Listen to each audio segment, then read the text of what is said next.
Hay servicios que existen durante tanto tiempo que dejan de verse como una decisión, se vuelven parte del paisaje, como el asfalto o los semáforos. El taxi fue, durante casi un siglo, uno de esos servicios, una infraestructura invisible que movía a millones de personas cada día sin que nadie se preguntara demasiado cómo funcionaba por dentro, quién la controlaba, ni a qué costo. Para entender lo que Uber representó cuando apareció, es necesario entender primero el sistema que vino a reemplazar, porque ninguna tecnología surge del vacío, surge de una frustración acumulada, de un problema real que nadie había resuelto o que nadie había querido resolver. El taxi moderno, tal como se conoció durante la mayor parte del siglo XX, era un sistema profundamente regulado. En casi todas las ciudades importantes de Estados Unidos, conducir un taxi no era simplemente tener un automóvil y estar dispuesto a llevar pasajeros, era operar dentro de un marco legal complejo, construido durante décadas que incluía licencias especiales, permisos municipales, inspecciones periódicas del vehículo, verificaciones de antecedentes mediante huellas digitales conectadas a bases de datos del FBI. Y en muchas ciudades, la posesión de un medallón, que era el documento oficial que autorizaba a un vehículo a operar como taxi en la vía pública. Ese medallón se convirtió, con el tiempo, en algo más que un permiso. Se convirtió en un activo financiero. En Nueva York, que tenía el sistema de taxis más grande y más documentado del país, el precio de un medallón llegó a superar $1.000.000 en los años previos a la llegada de las aplicaciones de transporte. Había familias enteras cuya riqueza estaba depositada en ese pequeño trozo de metal, inmigrantes que habían trabajado durante décadas para adquirirlo, cooperativas de conductores que lo habían comprado en conjunto. Era, para muchos, el equivalente de una casa, de un negocio propio, de una jubilación. El sistema tenía razones para existir de esa manera. La regulación del taxi no era un capricho burocrático, era la respuesta construida lentamente a problemas reales. Un conductor sin verificación de antecedentes podía ser cualquier persona, un vehículo sin inspección podía estar en condiciones mecánicas peligrosas, una tarifa sin control podía convertirse en un abuso contra el pasajero, especialmente contra quienes no conocían bien la ciudad, contra los turistas, contra los ancianos, contra quienes no hablaban bien el idioma. La regulación era, en teoría, la forma en que una ciudad le decía a sus ciudadanos: si subes a este vehículo, hay alguien que respondió por el conductor antes de que tú lo hicieras. Pero el sistema también tenía fallas profundas, y esas fallas eran conocidas por todos menos resueltas por nadie. La primera era la disponibilidad. En las grandes ciudades estadounidenses, conseguir un taxi dependía de estar en el lugar correcto a la hora correcta. En Manhattan, en el centro de Chicago, en las zonas turísticas de San Francisco, los taxis circulaban en abundancia, pero a pocas millas de distancia, en los barrios periféricos, en las zonas residenciales alejadas del centro, en los vecindarios de ingresos bajos, los taxis simplemente no llegaban. No era ilegal negarse a atender ciertas zonas, aunque en teoría debería haberlo sido.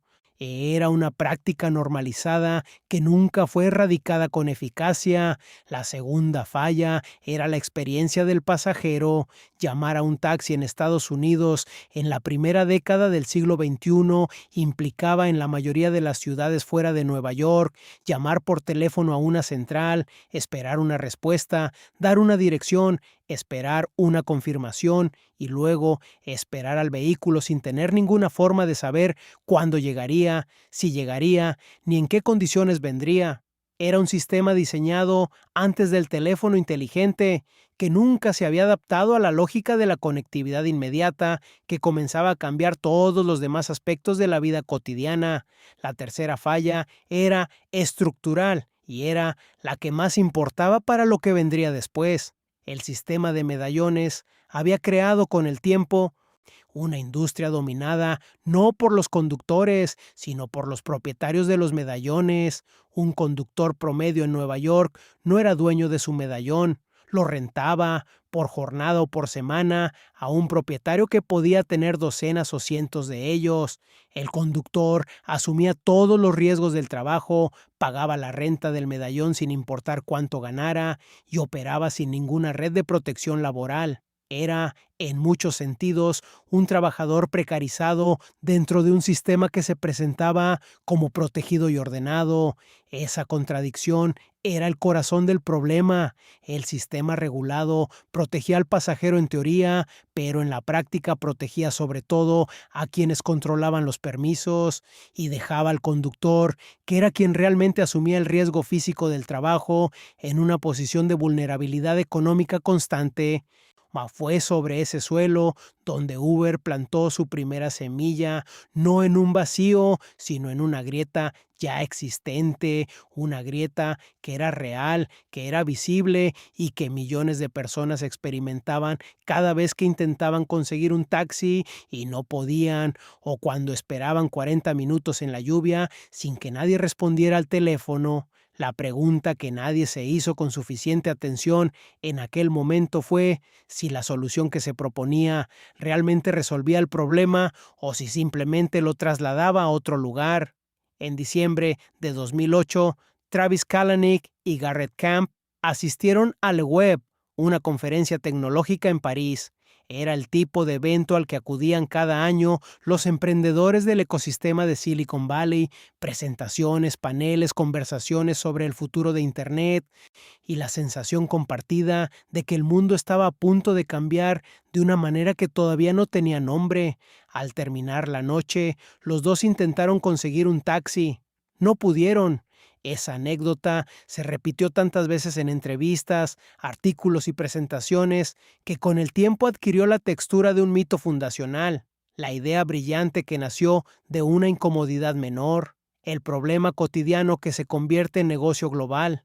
Es el tipo de historia que Silicon Valley aprendió a contar sobre sí mismo con gran precisión, porque combina accesibilidad con grandeza y porque sugiere que cualquier persona, en cualquier momento, puede tener la idea que lo cambia todo. Lo que esa historia no cuenta es lo que vino después de la idea, las decisiones, las estructuras, los compromisos que se hicieron y los que se evitaron deliberadamente.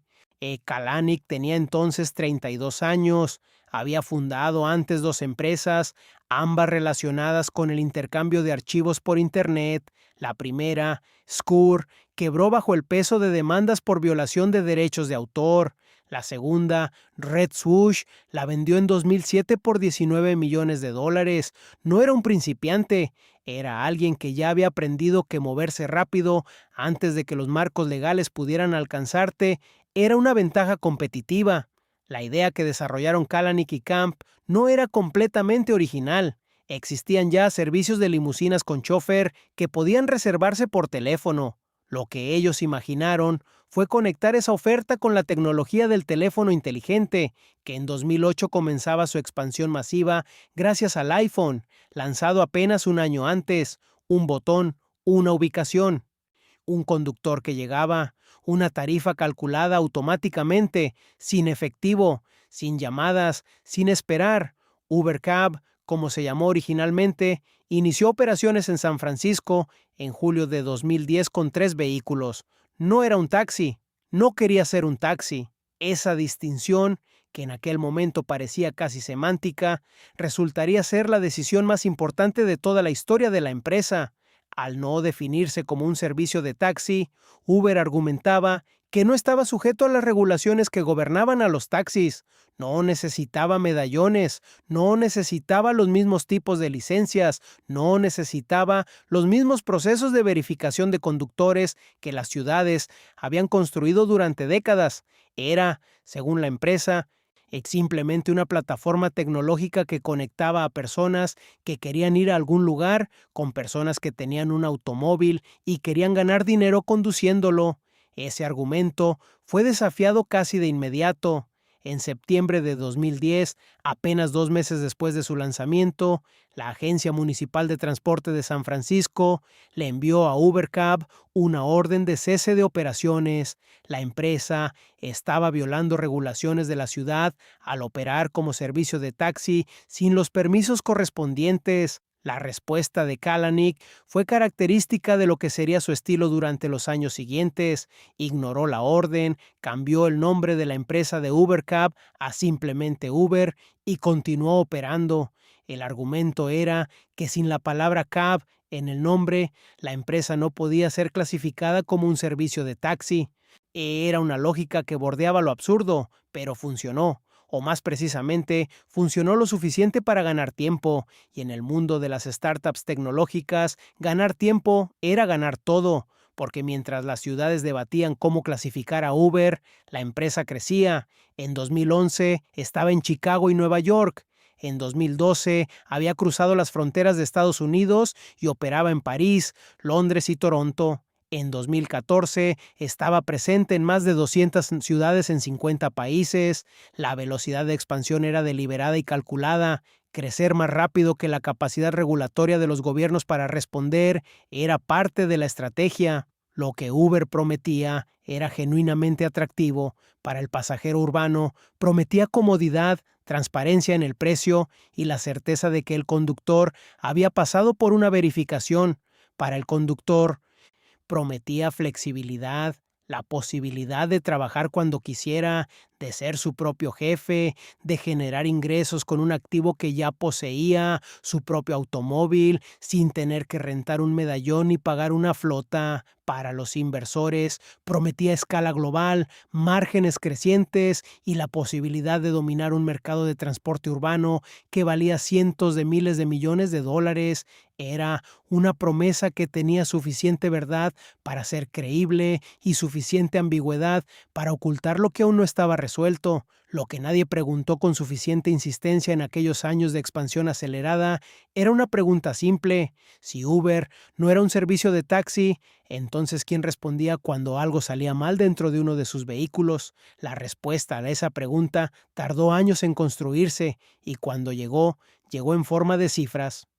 Hay decisiones corporativas que parecen técnicas, pero son, en el fondo, decisiones morales. La clasificación de los conductores de Uber como contratistas independientes y no como empleados fue una de ellas.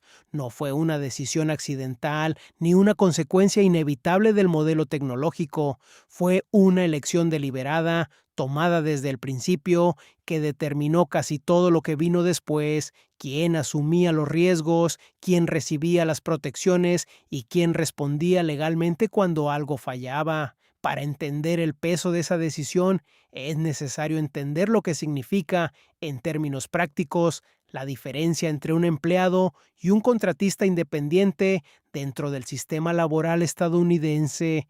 Un empleado tiene derecho a un salario mínimo garantizado, a seguro de desempleo, a compensación por accidentes laborales, a ciertos niveles de protección legal si es despedido sin causa.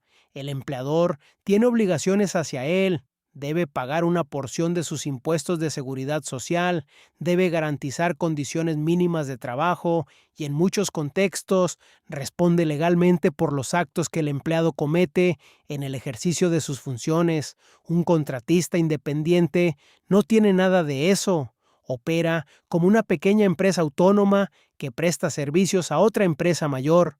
Asume sus propios riesgos, paga sus propios impuestos completos, no tiene seguro laboral provisto por quien lo contrata, y quien lo contrata, de manera crítica, tiene una responsabilidad legal mucho más limitada por los actos que ese contratista comete mientras trabaja. Uber eligió el modelo del contratista desde su primer día de operaciones, y la justificación pública era coherente con la narrativa de la empresa. Los conductores eran emprendedores independientes, dueños de su tiempo, libres de trabajar cuando quisieran y de dejar de hacerlo cuando quisieran. La plataforma era simplemente el medio que los conectaba con los pasajeros, como un tablero de anuncios digital. Uber no era su empleador, era su herramienta. Esa narrativa tenía atractivo real. Había conductores que valoraban genuinamente la flexibilidad, personas que conducían algunas horas a la semana para complementar otros ingresos,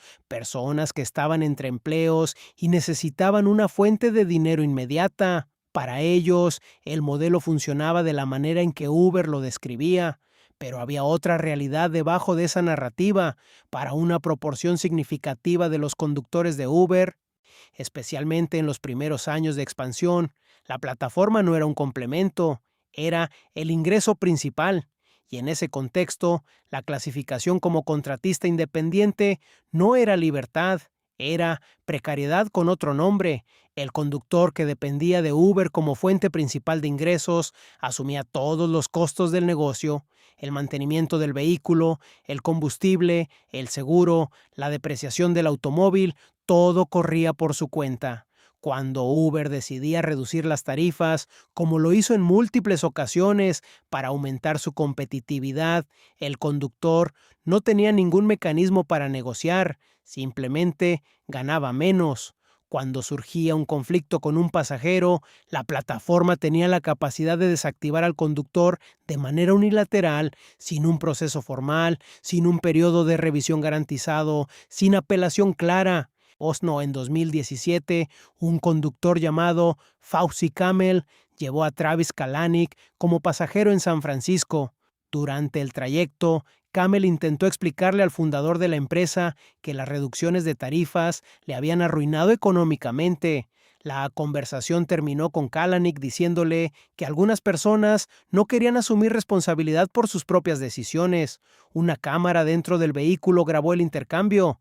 Camel entregó el video a los medios. Lo que el video mostraba no era simplemente una discusión entre dos personas. Era la ilustración exacta de la distancia que existía entre quienes diseñaban el sistema y quienes vivían dentro de él. Pero la clasificación como contratistas independientes tenía una consecuencia que trascendía la situación económica de los conductores. Tenía consecuencias directas sobre la seguridad de los pasajeros. Cuando un empleado de una empresa comete un acto ilegal en el ejercicio de sus funciones, la empresa puede ser considerada responsable bajo la doctrina legal conocida como responsabilidad vicaria. No siempre, no automáticamente, pero existe un marco legal que permite establecer esa conexión. Cuando un contratista independiente comete el mismo acto, esa conexión es mucho más difícil de establecer. La empresa puede argumentar, y Uber lo argumentó en decenas de casos, que el conductor era un agente independiente cuyas acciones no le eran imputables. Esa estructura legal no fue un hallazgo tardío, fue diseñada desde el principio. Los abogados de Uber sabían exactamente qué implicaciones tenía clasificar a los conductores como contratistas. Era parte del modelo, o no una consecuencia imprevista de él. La Comisión Federal de Comercio de Estados Unidos investigó las prácticas de Uber entre 2013 y 2015 y encontró que la empresa había hecho afirmaciones falsas sobre los ingresos que los conductores podían esperar ganar. En enero de 2017, Uber llegó a un acuerdo de $20 millones para resolver ese caso sin admitir culpa. Era una cifra que, para una empresa valuada entonces en casi $70,000 millones, representaba una fracción menor de un porcentaje de su valor.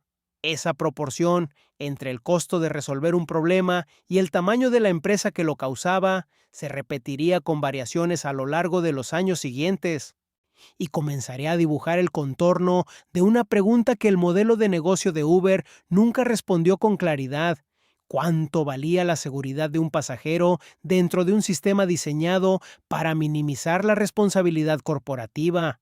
Las empresas no son solo productos, son culturas, y las culturas se construyen desde arriba, desde las decisiones que toman quienes las dirigen, desde los comportamientos que se toleran, desde los valores que se declaran en público y desde los que realmente gobiernan las decisiones cotidianas. La cultura interna de Uber durante los años de Travis Kalanick como director ejecutivo fue documentada, investigada y analizada con un nivel de detalle poco común para una empresa privada, no porque Uber quisiera esa transparencia, sino porque la acumulación de escándalos terminó haciendo imposible mantenerla cerrada. Y Kalanick había diseñado para Uber un conjunto de 14 valores corporativos. No eran los valores genéricos que suelen aparecer en las páginas web de las grandes empresas. Eran valores que reflejaban con precisión la mentalidad de su fundador y la lógica que gobernaba la empresa. Algunos de ellos tenían nombres que en otro contexto podrían haber parecido virtudes: siempre estar en modo hustle, ser dueño de tus decisiones, pisar callos si es necesario. Ese último valor, expresado literalmente como la disposición a ignorar la incomodidad ajena en favor del resultado, capturaba algo esencial sobre cómo Uber entendía el mundo. El resultado de esa cultura no fue solo eficiencia y crecimiento, fue también un ambiente interno que, según decenas de testimonios documentados, hacía posible el abuso. En febrero de 2017, Susan Fowler, ingeniera de software que había trabajado en Uber durante poco más de un año, publicó en su blog personal un texto que describía con detalle su experiencia dentro de la empresa. Era un documento sin adornos retóricos, escrito con la precisión de alguien que había decidido ser exacta porque sabía que la exactitud era su única protección.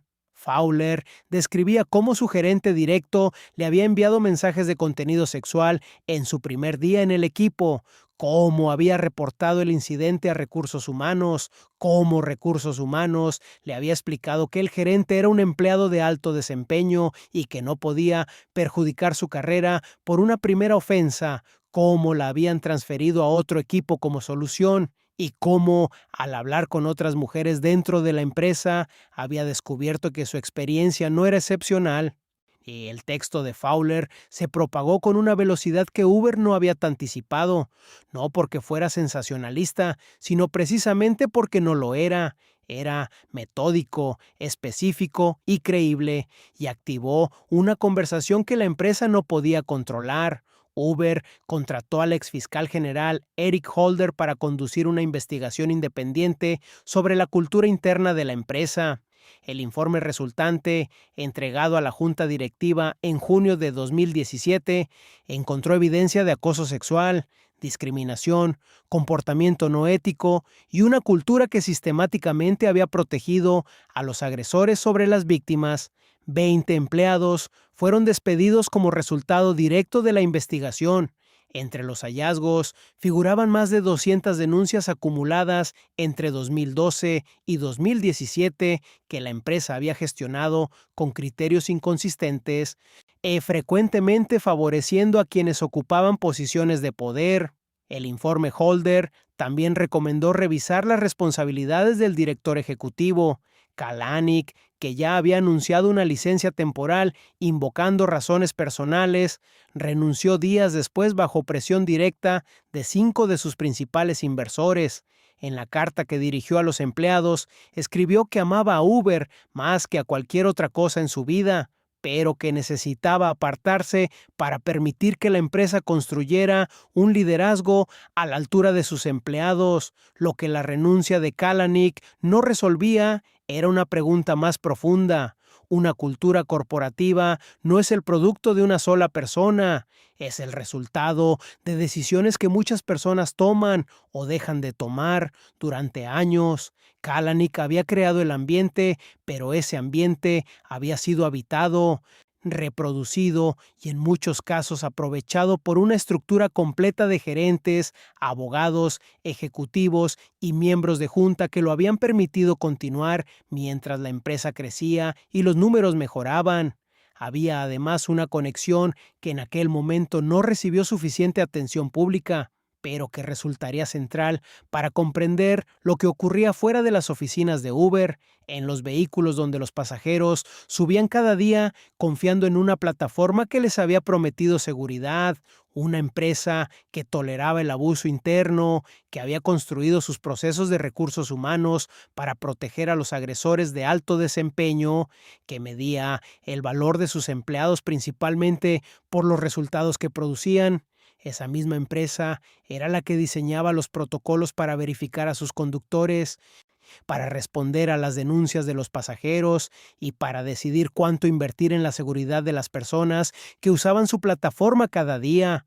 No era una coincidencia, era coherencia. La cultura que gobernaba las decisiones dentro de las oficinas de Uber era la misma cultura que gobernaba las decisiones sobre qué tan rigurosos debían ser los filtros de contratación, qué tan rápido debía responderse a una denuncia de agresión y cuánto dinero valía la pena gastar en prevención comparado con cuánto costaba resolver un problema legal después de que ya había ocurrido. Dara Khosrowshahi, el nuevo director ejecutivo que tomó el cargo en agosto de 2017, declaró públicamente que la cultura que había llevado a Uber hasta ese punto no era la cultura que la llevaría al siguiente nivel. Era una frase bien construida. Lo que no decía era cuánto de esa cultura ya estaba incorporada en las estructuras, los contratos, los procesos y las decisiones que el nuevo liderazgo heredaba sin posibilidad de devolverlas. Los sistemas no fallan de golpe, fallan gradualmente, en silencio, a través de casos individuales que durante un tiempo no parecen conectados entre sí. Un incidente aquí, una denuncia allá, un caso judicial en otra ciudad. Cada uno parece aislado, cada uno puede explicarse como una excepción, hasta que el volumen de excepciones hace imposible seguir llamándolas excepciones. En el caso de Uber, las primeras señales llegaron casi al mismo tiempo que la expansión, no después, durante. En 2014, cuando Uber operaba ya en decenas de ciudades y su valuación comenzaba a medirse en decenas de miles de millones de dólares, como una mujer en Nueva Delhi subió a un vehículo de la plataforma de regreso a su casa. El conductor, Shiv Kumar Yadav, la violó. La investigación posterior reveló que Yadav tenía antecedentes penales por agresión sexual que habrían debido impedirle operar como conductor. Uber no los había detectado. El caso generó una crisis internacional, llevó a la prohibición temporal de Uber en India y forzó a la empresa a anunciar mejoras en sus procesos de verificación. Fue la primera vez que el problema de los filtros de contratación se hizo visible a escala global. Ese mismo año, en Estados Unidos, CNN comenzó a recopilar casos de conductores de Uber acusados de agresión sexual o abuso contra pasajeros, utilizando registros policiales y judiciales de acceso público. Para 2018, esa investigación había documentado más de 100 conductores en Estados Unidos acusados de conductas similares en un periodo de 4 años. No era una muestra estadística diseñada para ser representativa, era simplemente lo que era posible encontrar en registros públicos, lo que significaba que la cifra real era, con casi certeza, significativamente mayor. Uno de los casos documentados por CNN involucraba a Talal Chamut, un hombre con un historial criminal que incluía una condena por posesión ilegal de armas como exconvicto y múltiples acusaciones adicionales que nunca habían resultado en condenas, entre ellas disparar a un menor, amenazar de muerte a su esposa y negociaciones con un agente encubierto del FBI que se presentó como sicario. 3 años después de ser liberado de una condena de 6 años y medio de prisión, Chamut solicitó ser conductor de Uber. La empresa no realizó una verificación adecuada de sus antecedentes. Fue aprobado. 3 meses después, siguió a una pasajera hasta su domicilio y la agredió sexualmente. Fue condenado posteriormente a 25 años de prisión. Lo que el caso Chamut ilustraba no era simplemente el fallo de un proceso de revisión en un caso particular. Ilustraba la arquitectura del problema. Uber utilizaba verificaciones de antecedentes basadas en nombre y número de seguro social, procesadas por empresas externas como ChequeR, que buscaban en bases de datos de registros criminales estatales y federales. Ese sistema tenía limitaciones estructurales conocidas, no requería verificación mediante huellas digitales que era el estándar que la industria del taxi había usado durante décadas porque permite acceder a la base de datos del FBI con un nivel de precisión significativamente mayor. No rastreaba con efectividad a personas que habían usado nombres distintos, no tenía acceso consistente a registros de todos los condados del país, porque muchos condados pequeños no reportaban sus datos a las bases nacionales con regularidad. La industria del taxi, con todas sus fallas reales, había llegado a ese estándar de verificación después de años de experiencia con el problema. Uber llegó al mercado sin ese estándar, argumentó que sus verificaciones eran equivalentes o superiores y resistió activamente los intentos de los reguladores estatales de imponer requisitos más rigurosos. En Massachusetts, una auditoría estatal realizada en 2016 encontró que más de 8,000 conductores que habían sido aprobados por Uber y otras plataformas de transporte tenían antecedentes que habrían debido descalificarlos. 8,000 personas que ya estaban operando, ya transportando pasajeros, ya dentro del sistema, y que una revisión más cuidadosa habría excluido antes de su primera carrera. Uber respondió a estas revelaciones de manera consistente a lo largo de los años. Primero, negando la magnitud del problema, luego reconociendo casos específicos como excepciones lamentables, luego anunciando mejoras en los procesos de verificación, luego argumentando que ningún sistema de verificación podía ser perfecto y que sus tasas de incidentes eran estadísticamente bajas en relación con el volumen total de viajes. Ese último argumento era técnicamente verdadero y narrativamente cómodo. Cuando se realizan miles de millones de viajes, incluso una tasa de incidentes de una fracción de un porcentaje representa un número absoluto de casos que es difícil de ignorar. Pero la lógica estadística tiene un límite cuando se aplica a experiencias humanas concretas. Para la mujer que subió al vehículo de Talal Chamot, la tasa de incidentes de Uber en ese momento no era una fracción de un porcentaje, era el 100% de su experiencia esa noche. Lo que las primeras señales mostraban, para quienes estaban dispuestos a verlas, era que el problema no era accidental ni imprevisible. Era el resultado predecible de un modelo que había priorizado la velocidad de incorporación de conductores sobre la rigurosidad de su verificación y que había construido una estructura legal diseñada para limitar su responsabilidad cuando esa apuesta salía mal. Las señales estaban ahí desde el principio, lo que faltaba era alguien con suficiente autoridad o suficiente interés para obligar a que fueran atendidas antes de que el volumen de casos hiciera imposible seguir mirando hacia otro lado. Ese momento llegaría, pero llegaría más tarde de lo que debería haber llegado. Durante años, Uber no publicó ningún dato sistemático sobre los incidentes de seguridad que ocurrían dentro de su plataforma, no porque no los tuviera, los tenía, los registraba internamente, los analizaba, los compartía con sus equipos legales, simplemente no los hacía públicos. La justificación que la empresa ofrecía cuando se le preguntaba era que publicar esos datos podría ser malinterpretado, que los números sin contexto generaban alarma innecesaria, que era mejor trabajar en soluciones que en estadísticas. Era el tipo de argumento que suena razonable hasta que se examina con atención, porque su efecto práctico era que nadie fuera de la empresa podía medir la magnitud real del problema y, por lo tanto, nadie podía exigir soluciones proporcionales a él. Lo que finalmente forzó la publicación fue una investigación periodística. En 2018, CNN publicó los resultados de una investigación que había tomado meses de trabajo. Los reporteros habían revisado registros policiales, archivos judiciales y bases de datos de acceso público en ciudades de todo el país. Lo que encontraron fueron más de 100 conductores de Uber acusados de agresión sexual o abuso contra pasajeros en un periodo de 4 años. Era una cifra que la empresa no podía responder con el argumento habitual de las excepciones aisladas, porque 100 casos documentados en registros públicos implicaba necesariamente que los casos no documentados eran un múltiplo significativo de esa cifra.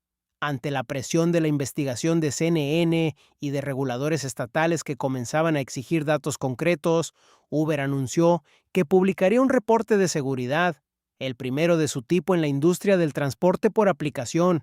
Tardó más de un año en producirse. Cuando finalmente apareció, en diciembre de 2019, contenía datos que cubrían los años 2017 y 2018. Los números eran, según la propia descripción de la empresa, difíciles de procesar.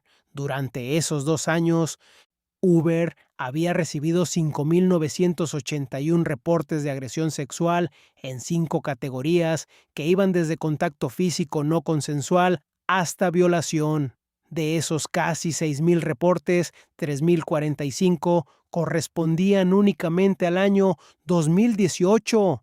19 personas habían muerto en ataques físicos dentro o en conexión directa con viajes de la plataforma. 107 personas habían muerto en accidentes de tránsito relacionados con vehículos de Uber durante ese mismo periodo. Uber presentó estos números dentro de un marco narrativo cuidadosamente construido. El reporte subrayaba que los incidentes representaban una fracción estadísticamente pequeña del total de viajes realizados, que la empresa era la primera en su industria en publicar este tipo de datos y que la transparencia era en sí misma una demostración de compromiso con la seguridad. El director legal de la empresa declaró a The New York Times que los números eran difíciles de digerir, pero que Uber era un reflejo de la sociedad a la que servía. Esa última frase fue citada y analizada extensamente.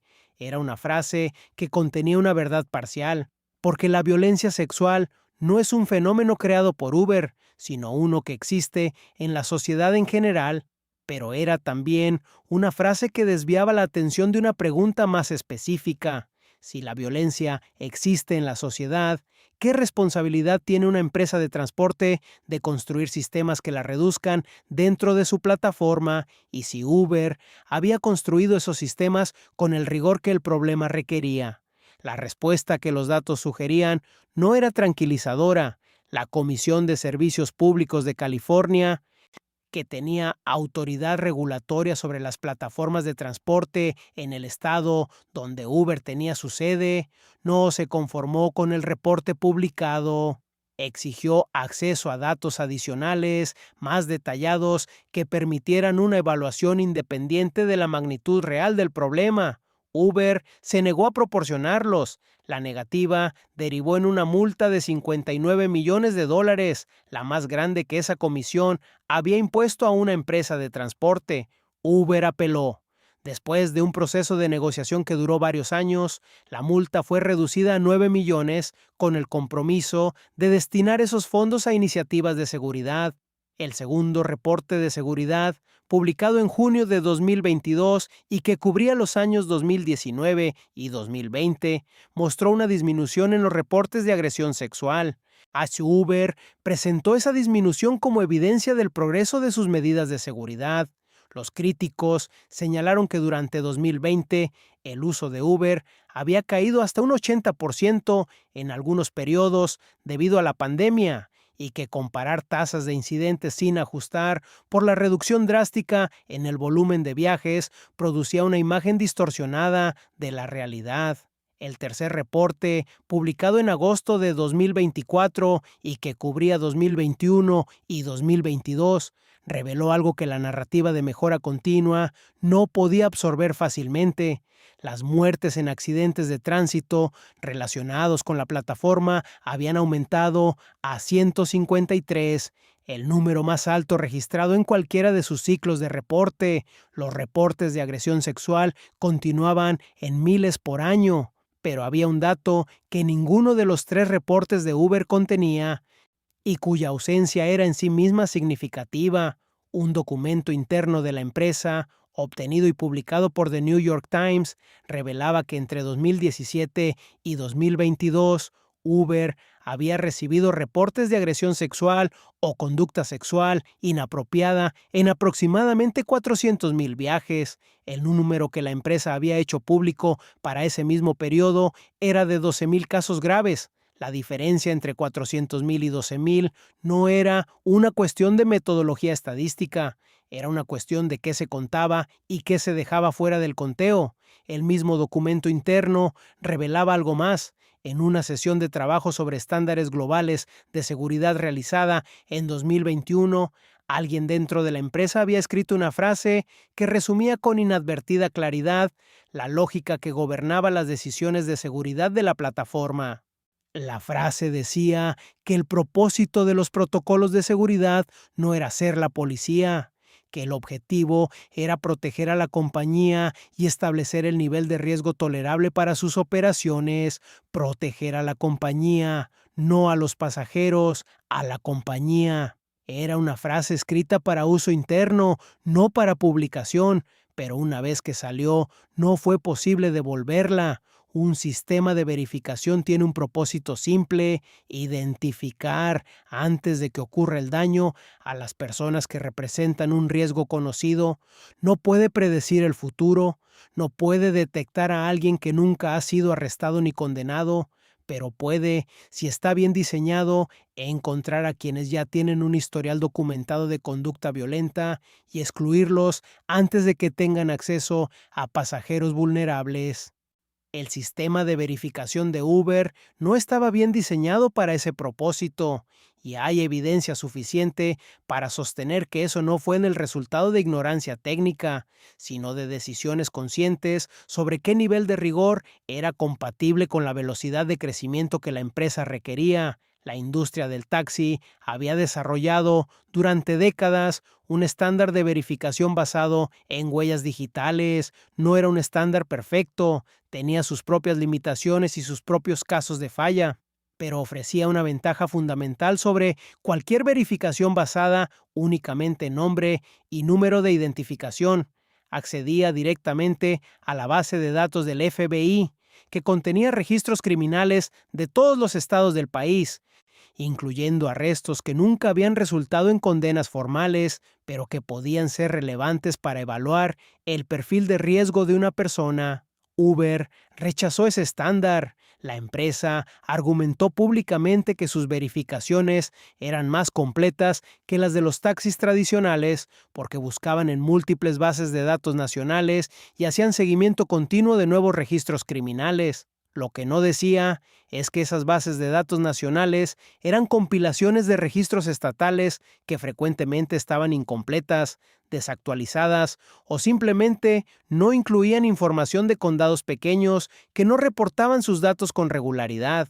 La consecuencia práctica de esa brecha era predecible y fue documentada con precisión. En 2016, en una auditoría realizada en el estado de Massachusetts, encontró que más de 8,000 conductores aprobados por plataformas de transporte por aplicación, en su mayoría Uber, tenían antecedentes que habrían debido descalificarlos bajo estándares más rigurosos.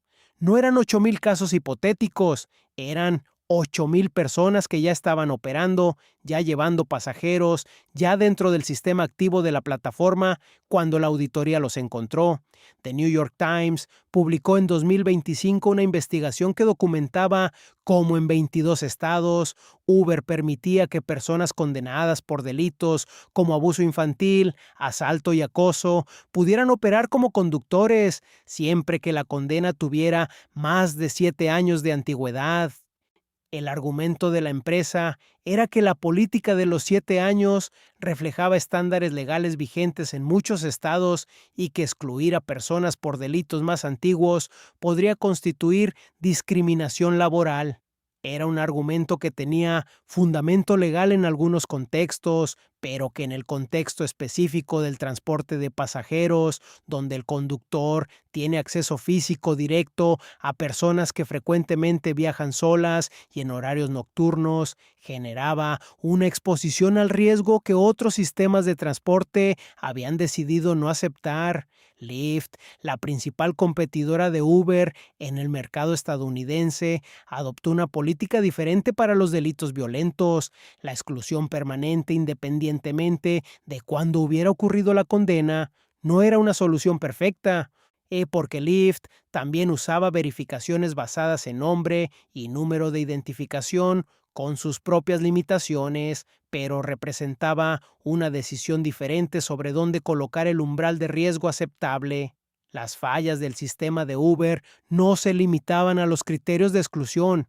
Había problemas estructurales en el proceso mismo de verificación que ninguna política de criterios podía compensar. El primero era el problema de los nombres alternativos. Los sistemas de verificación basados en nombre buscan registros asociados al nombre que el solicitante proporciona. Una persona que haya cometido delitos bajo un nombre diferente, ya sea un nombre de soltera, un apodo legal o simplemente un nombre distinto al que usa en ese momento, puede no aparecer en esa búsqueda. En Florida, un caso documentado involucró a un hombre condenado por asesinato en segundo grado que había pasado 26 años en prisión. Al solicitar ser conductor de Uber, usó un nombre diferente al que figuraba en sus registros criminales. La verificación no encontró nada. Fue aprobado. El segundo problema era la velocidad del proceso. Uber había construido un sistema en el que un solicitante podía ser aprobado en cuestión de horas. Esa velocidad era parte del atractivo de la plataforma para los conductores potenciales y era funcional para los objetivos de crecimiento de la empresa, pero era incompatible con el nivel de diligencia que una verificación rigurosa requería. Verificar directamente en los archivos de los aproximadamente 3.200 condados que existen en Estados Unidos, y que era lo que Uber afirmaba hacer en su proceso más exhaustivo, tomaba tiempo. Cuando la velocidad de aprobación era el indicador que se medía y optimizaba, la profundidad de la verificación era lo que cedía. El tercer problema era la resistencia activa de Uber a los intentos externos de fortalecer el sistema. Cuando legisladores en California, Nueva York y otros estados propusieron legislación que habría requerido verificaciones mediante huellas digitales para los conductores de plataformas de transporte, Uber financió campañas de cabildeo para oponerse a esas propuestas. El argumento público era que las verificaciones mediante huellas digitales eran más invasivas y menos precisas de lo que sus defensores afirmaban. El argumento que no se hacía en público era que implementar ese estándar habría ralentizado el proceso de incorporación de conductores y habría reducido el tamaño del grupo disponible de personas dispuestas a conducir. En Massachusetts, la misma auditoría que encontró 8,000 conductores con antecedentes problemáticos derivó en regulaciones estatales que exigieron a Uber revisar y actualizar sus verificaciones. El resultado fue la desactivación de miles de conductores que ya operaban en la plataforma. Era la demostración de que el problema era resoluble con voluntad regulatoria suficiente. También era la demostración de que sin esa presión externa, la empresa no había tomado esas medidas por iniciativa propia. Detrás de cada una de estas decisiones, de los criterios de exclusión, de la velocidad del proceso y de la resistencia al fortalecimiento del sistema, había una lógica económica que no era difícil de reconstruir. Cada conductor adicional que la plataforma incorporaba era un activo que generaba valor. Cada conductor excluido era un costo de oportunidad. Cada día que tardaba el proceso de verificación era un día en que un conductor potencial podía decidir no esperar y registrarse en una plataforma competidora. Esa lógica no es exclusiva de Uber, es la lógica de cualquier sistema que mide su éxito en velocidad y escala. Lo que la hace relevante en este contexto es que se aplicó a un servicio donde las consecuencias de incorporar a la persona equivocada no eran un cliente insatisfecho o una reseña negativa. Eran una mujer agredida en el asiento trasero de un automóvil, a solas, lejos de su casa, y ni por alguien en quien había confiado porque una aplicación le había dicho que podía hacerlo. Cuando una empresa enfrenta evidencia acumulada de daño sistemático, tiene esencialmente dos caminos. Puede reconocer el problema en su dimensión real, asumir la responsabilidad que le corresponde y construir soluciones proporcionales a la magnitud de lo que ocurrió. O puede gestionar el problema como un asunto de relaciones públicas y exposición legal, respondiendo con el mínimo necesario para reducir la presión externa sin alterar las estructuras que produjeron el daño. La respuesta de Uber a lo largo de los años siguientes a las primeras revelaciones públicas siguió con notable consistencia el segundo camino. El patrón era reconocible porque se repitió en múltiples ocasiones y en múltiples contextos. Primero llegaba la presión externa, o ya fuera una investigación periodística, una auditoría regulatoria o una acumulación de demandas judiciales que ya no podían ignorarse. Luego venía el reconocimiento público del problema, formulado siempre en términos que subrayaban el compromiso de la empresa con la seguridad y minimizaban la dimensión de lo que había fallado. Después se anunciaban medidas correctivas, algunas genuinas, otras principalmente comunicacionales, y finalmente se negociaban los costos económicos del problema hasta reducirlos a cifras que la empresa podía absorber sin que alteraran sus operaciones fundamentales. La multa de $59 millones impuesta por la Comisión de Servicios Públicos de California fue el ejemplo más claro de ese patrón en acción. Cuando la comisión exigió acceso a datos detallados sobre incidentes de seguridad más allá de lo que Uber había publicado voluntariamente en su primer reporte, la empresa se negó. No ofreció una explicación técnica sobre por qué esos datos no podían compartirse. Simplemente se negó, durante meses, a responder a los requerimientos del regulador. La comisión interpretó esa negativa como lo que era, una decisión deliberada de no cooperar, e impuso la multa más alta de su historia en ese tipo de caso. Uber apeló. El proceso de apelación se extendió durante años, consumiendo recursos legales de ambas partes y manteniendo en suspenso la cuestión de qué datos exactamente había retenido la empresa y por qué. Cuando finalmente se llegó a un acuerdo, en 2021, la multa había sido reducida de 59 millones a 9 millones. Uber no admitió haber cometido ninguna infracción. Los 9 millones serían destinados a iniciativas de seguridad en lugar de ir al Fondo General del Estado. Era una resolución que permitía a ambas partes declarar algún tipo de victoria y que dejaba sin respuesta la pregunta central sobre qué información había retenido la empresa y qué revelaba sobre la magnitud real del problema. Ese mismo año, un documento interno de Uber, obtenido posteriormente por The New York Times, iluminó con precisión la lógica que gobernaba las decisiones de seguridad dentro de la empresa. Era el registro de una sesión de trabajo sobre estándares globales de seguridad en la que alguien había escrito, sin aparente conciencia de cómo sonaría fuera de ese contexto, que el propósito de los protocolos no era ser la policía, sino proteger a la compañía y establecer el nivel de riesgo tolerable para sus operaciones. Esa frase no era una anomalía, era la articulación honesta de una filosofía que había gobernado decisiones concretas durante años. La decisión de no implementar verificaciones mediante huellas digitales porque ralentizaban el proceso de incorporación. La decisión de resistir regulaciones más estrictas porque reducían el grupo disponible de conductores.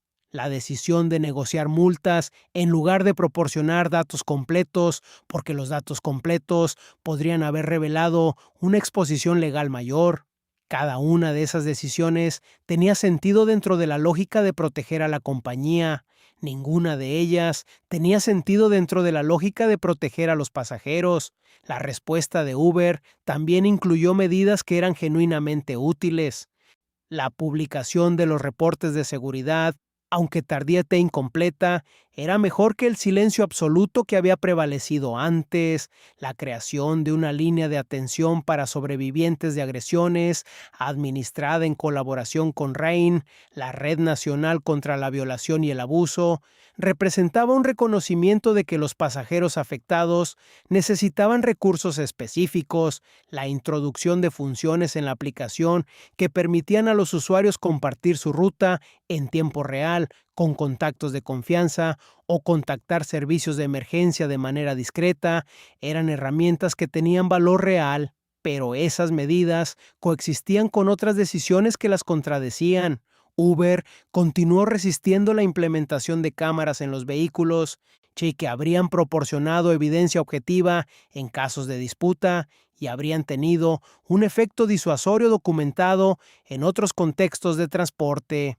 El argumento de la empresa era que las cámaras generaban preocupaciones de privacidad y podrían hacer que los conductores fueran clasificados como empleados en lugar de contratistas, lo que aumentaría la responsabilidad legal de la empresa. Era un argumento que ponía la estructura legal corporativa por encima de la seguridad del pasajero, con una transparencia que resultaba, en retrospectiva, casi involuntaria. La cuestión de la clasificación laboral de los conductores siguió siendo central en la respuesta corporativa de Uber a lo largo de los años. En California, la aprobación en 2020 de la Proposición 22, una iniciativa de ley que permitía a las plataformas de transporte continuar clasificando a sus conductores como contratistas independientes a cambio de ciertas garantías mínimas, fue el resultado de una campaña financiada principalmente por Uber y Lyft con más de $200 millones. Era la inversión en cabildeo más cara en la historia electoral de California hasta ese momento, y su objetivo era preservar precisamente la estructura que limitaba la responsabilidad de las empresas cuando sus conductores causaban daño. La pregunta que esa campaña respondía, aunque no en los términos en que fue presentada al público, era cuánto valía para Uber mantener la distancia legal entre la plataforma y los conductores que operaban dentro de ella. La respuesta, expresada en dólares invertidos en una sola campaña electoral en un solo estado, era 200 millones. Esa cifra era mayor que todas las multas que Uber había pagado hasta ese momento por casos relacionados con seguridad de pasajeros, sumadas. En octubre de 2023, el panel judicial sobre litigios multidistritales de Estados Unidos tomó una decisión que marcó un punto de inflexión en la historia legal de Uber. Consolidó en un solo proceso federal, radicado en el Distrito Norte de California, cerca de 3,000 demandas individuales presentadas por pasajeros que alegaban haber sido agredidos sexualmente por conductores de la plataforma.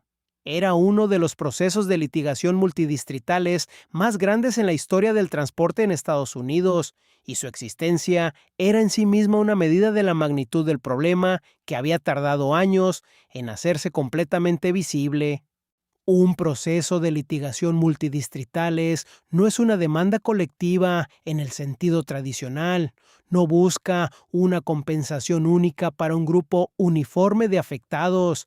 Es un mecanismo procesal que consolida casos similares para hacer más eficiente la fase de descubrimiento de evidencia, evitando que cada demandante individual tenga que obtener por separado los mismos documentos corporativos, los mismos registros internos, las mismas declaraciones de ejecutivos.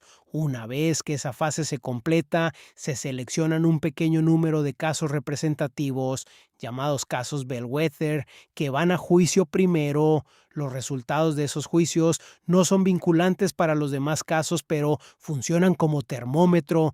Le dicen a ambas partes cómo responden los jurados a la evidencia, qué argumentos son efectivos y qué nivel de compensación están dispuestos a otorgar. Esa información orienta las negociaciones de acuerdo para los miles de casos restantes. El juez Charles Breyer, que presidió el proceso en California, seleccionó 6 casos para la primera ronda de juicios bellwether. El primero, correspondiente a una mujer de Arizona que alegaba haber sido violada por su conductor, estaba programado para comenzar el 13 de enero de 2026. Uber intentó hasta el último momento retrasar ese juicio. Presentó una moción solicitando un aplazamiento. El juez Breyer la negó sin explicación. También negó una solicitud de Uber para bloquear una campaña publicitaria de los abogados de los demandantes que destacaba los alegados fallos de seguridad de la empresa. El juicio procedió según lo programado. La estrategia de defensa que Uber desplegó en ese primer juicio fue observada con atención por todos los involucrados en el proceso, porque establecería el tono para los miles de casos que vendrían después. Y la estrategia que eligió fue, según los análisis de los observadores legales, de alto riesgo. En lugar de centrar su defensa en sus protocolos de seguridad y en los pasos que había tomado para prevenir agresiones, Uber optó por una línea de argumentación que se enfocaba en la historia personal de la demandante.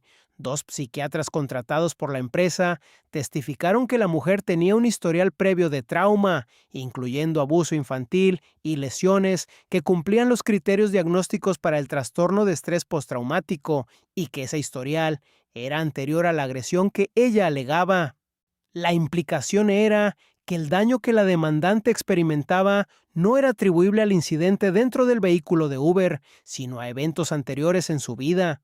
Los analistas legales que siguieron el caso señalaron que esa estrategia era comprensible desde una perspectiva técnica porque atacaba la magnitud de los daños reclamados, pero que era extremadamente arriesgada desde una perspectiva de percepción del jurado.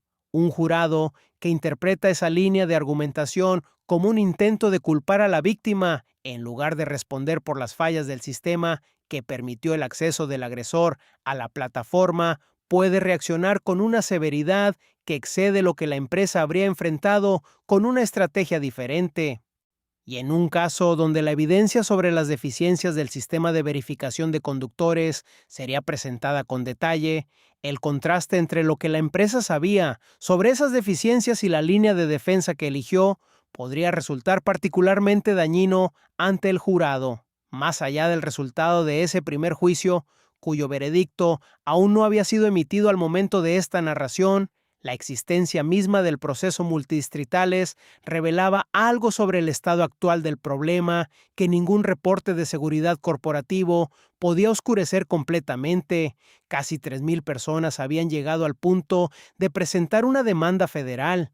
Ese número representaba a quienes habían tenido acceso a un abogado, habían tomado la decisión de iniciar un proceso legal con todo lo que ello implica en términos de tiempo, y costo emocional y exposición pública, y cuyo caso había sido aceptado por un equipo legal que lo consideraba suficientemente sólido para litigarlo. Era, por definición, una fracción del número total de personas que habían experimentado agresiones dentro de la plataforma. Los propios datos internos de Uber, filtrados a The New York Times, sugerían que los reportes de conducta sexual inapropiada en el periodo 2017 a 2022 superaban los 400,000, mientras que los casos graves que la empresa había reconocido públicamente para ese mismo periodo eran 12,000. La distancia entre esos números no era abstracta, representaba personas reales cuyas experiencias habían ocurrido dentro de un sistema diseñado por una empresa, operado bajo reglas que esa empresa había establecido, y gestionado con una lógica que un documento interno había descrito con inadvertida honestidad como orientada a proteger a la compañía. En paralelo al proceso federal, Uber enfrentaba en 2025 y 2026 procesos judiciales estatales en California y otros estados, regulaciones más estrictas en varios mercados internacionales y una presión creciente de inversores institucionales que comenzaban a tratar la exposición legal por casos de seguridad como un riesgo material que debía ser cuantificado y reportado. La empresa, que en 2009 había comenzado con 3 vehículos en San Francisco, operaba en 2026 en más de 10,000 ciudades alrededor del mundo, transportaba a 100 millones de usuarios, había transformado de manera irreversible la forma en que las personas se mueven por las ciudades y se encontraba, al mismo tiempo, hecha en el centro de uno de los procesos legales más grandes de la historia del transporte, respondiendo preguntas sobre decisiones que había tomado o dejado de tomar desde sus primeros días de operación.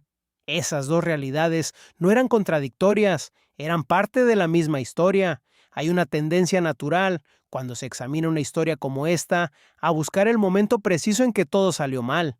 El error fundacional, la decisión equivocada que, de haberse tomado de otra manera, habría producido un resultado diferente. Es una tendencia comprensible porque simplifica lo complejo y porque ofrece la comodidad de creer que los problemas sistémicos tienen causas puntuales y, por lo tanto, soluciones puntuales. Pero la historia de Uber y la seguridad de sus pasajeros no tiene ese momento único. Tiene una acumulación de decisiones que, tomadas individualmente, podían justificarse con argumentos razonables y que en conjunto produjeron un sistema con consecuencias que eran, en retrospectiva, predecibles. La decisión de clasificar a los conductores como contratistas independientes tenía justificación en la lógica de la flexibilidad laboral y la reducción de costos operativos. La decisión de usar verificaciones basadas en nombre en lugar de huellas digitales tenía justificación en la velocidad de incorporación y en argumentos sobre la precisión relativa de distintos métodos. La decisión de resistir regulaciones más estrictas tenía justificación en la defensa de un modelo de negocio que había demostrado ser comercialmente exitoso. La decisión de negociar multas en lugar de proporcionar datos completos tenía justificación en la gestión de la exposición legal. Cada decisión, vista por separado, tenía su lógica. El problema era la dirección en que todas apuntaban en la misma dirección, todas reducían la responsabilidad de la empresa, todas transferían el riesgo hacia afuera, hacia los conductores, hacia los pasajeros, hacia el sistema judicial que tendría que resolver los conflictos después de que el daño ya había ocurrido, y todas eran coherentes con la cultura que Kalanick había construido, que sus inversores habían financiado y que sus abogados habían estructurado con precisión para maximizar la protección corporativa dentro de los límites de lo legalmente permisible. Lo que la historia de Uber ilustra no es únicamente el comportamiento de una empresa particular, ilustra algo más amplio sobre cómo funcionan las infraestructuras cuando aparecen en espacios donde la regulación no existe todavía o donde existe, pero fue diseñada para otro tipo de sistema. El taxi era un sistema imperfecto. Tenía sus propias fallas, sus propias injusticias, sus propios abusos, pero era un sistema que había sido moldeado durante décadas por la experiencia acumulada de qué podía salir mal cuando una persona desconocida transportaba a otra persona desconocida en un vehículo cerrado. Esa experiencia había producido regulaciones que, con todas sus limitaciones, reconocían que el transporte de pasajeros era una actividad que requería estándares específicos de verificación, porque las consecuencias de ignorarlos no eran abstractas. Uber llegó al mercado argumentando que podía hacer lo mismo mejor, y en algunos aspectos lo hacía mejor. La conveniencia era real, la transparencia en el precio era real, la capacidad de rastrear un viaje en tiempo real era real, pero llegó sin el peso de la experiencia acumulada sobre qué podía salir mal, o más precisamente, llegó con esa experiencia disponible en los archivos de cada ciudad donde había operado un sistema de taxi durante décadas, y eligió no incorporarla completamente porque incorporarla habría ralentizado el crecimiento. Esa elección tiene un nombre cuando se examina en retrospectiva. Se llama externalizar el costo. Es el proceso por el cual una empresa captura los beneficios de una actividad mientras transfiere los riesgos y los costos de esa actividad a otros. En el caso de Uber, los beneficios fueron capturados por los accionistas, los ejecutivos, y en cierta medida real por los millones de usuarios que encontraron en la plataforma un servicio genuinamente útil. Los costos fueron transferidos hacia los conductores que operaban sin protecciones laborales, hacia los pasajeros que subieron a vehículos conducidos por personas que un sistema más riguroso habría excluido, y hacia el sistema judicial que durante años procesó los casos individuales sin que existiera un mecanismo para conectarlos en una imagen coherente del problema sistémico que representaban. Lo que el proceso multidistritales federal, con sus casi 3,000 demandas consolidadas, hizo por primera vez fue crear ese mecanismo de conexión. Obligó a que los casos individuales, que durante años habían sido gestionados uno por uno en distintas jurisdicciones, fueran examinados en conjunto y con acceso a los mismos documentos internos, con la posibilidad de ver el patrón que los unía, y el patrón que emerge cuando se ven esos casos en conjunto no es el de una empresa que hizo todo lo que podía y aún así no pudo prevenir el daño. Es el patrón de una empresa que tomó decisiones sistemáticas sobre qué nivel de riesgo era tolerable para sus operaciones, que resistió activamente los intentos externos de elevar ese umbral y que gestionó las consecuencias de esas decisiones como un problema legal y comunicacional. en lugar de como un problema de seguridad que requería soluciones estructurales. Eso no significa que Uber sea un caso excepcional en el mundo corporativo. Significa que es un caso bien documentado de algo que ocurre con frecuencia cuando una tecnología nueva crea un mercado nuevo antes de que existan los marcos regulatorios para gobernarlo. Las empresas que operan en ese vacío tienen una ventana en la que pueden establecer sus propios estándares. Algunas la usan para construir sistemas más seguros que los que existían antes. Otras la usan para construir sistemas más rentables, con la expectativa de que los costos de seguridad serán menores que los beneficios del crecimiento acelerado. La diferencia entre esas dos elecciones no siempre es visible desde afuera mientras ocurre, se hace visible después, en los registros judiciales, en los documentos internos que eventualmente salen a la luz, en los números que una empresa publica en sus reportes de seguridad y en los números que elige no publicar. Uber cambió la forma en que millones de personas se mueven por las ciudades. Eso es un hecho que no requiere calificación. También es un hecho que las decisiones que tomó sobre cómo construir ese cambio tuvieron consecuencias que todavía se están procesando en tribunales, en negociaciones de acuerdo y en las experiencias de personas cuyas historias individuales nunca aparecerán en ningún reporte de seguridad corporativo. Las infraestructuras no son neutrales, nunca lo han sido. Son el resultado de decisiones tomadas por personas concretas, en momentos concretos, con intereses concretos.